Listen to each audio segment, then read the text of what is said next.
The most effective control doesn't look like someone ordering you around. It looks like you editing yourself before anyone even speaks. Control rarely demands obedience. It trains you to police yourself instead. When control is loud, it's easy to recognize. Threats, shouting, rules, clear domination. Most people can name that. But the darker version doesn't need force. It creates conditions where you start managing your own behavior automatically, because the cost of not doing it has been trained into your nervous system. It starts small. A negative reaction when you say something honest. A cold silence when you set a boundary. A joke that embarrasses you in public. A subtle punishment when you don't agree. Nothing that looks like a command, just enough discomfort to teach your brain a lesson. Certain behaviors lead to emotional consequences. So you adapt. You stop bringing up topics that trigger them. You soften your tone. You choose your words carefully. You apologize faster. You explain more. You predict moods. You ask for less. Not because you want to, because your system learned that peace is earned through self-editing. That's what self-policing is. You become your own guard. You limit your own freedom to avoid triggering the response you've learned to fear.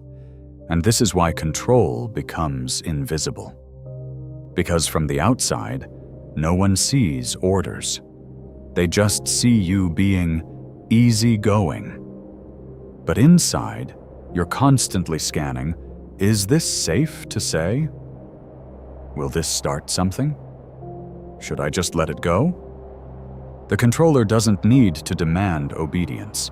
Your nervous system delivers it. This pattern shows up in human behavior in very specific ways. You rehearse conversations before having them. You feel anxious about normal requests.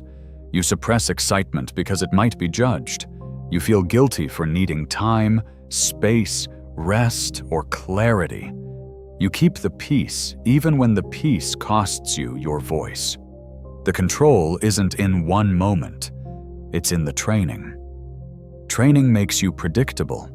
It makes you less likely to resist. And the more you self-police, the less the other person has to do.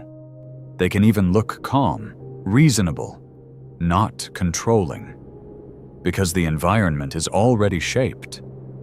You're already managing yourself. The realization is uncomfortable but freeing. If you're constantly adjusting your personality to avoid consequences, that's not harmony. That's conditioning.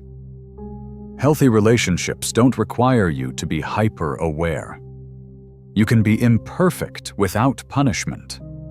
You can disagree without a shutdown.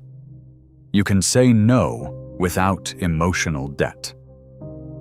Respect doesn't need training tactics. So what breaks self-policing? It's not arguing. It's noticing the rule you've been living under. The internal rule might be, if I'm honest, I'll be punished.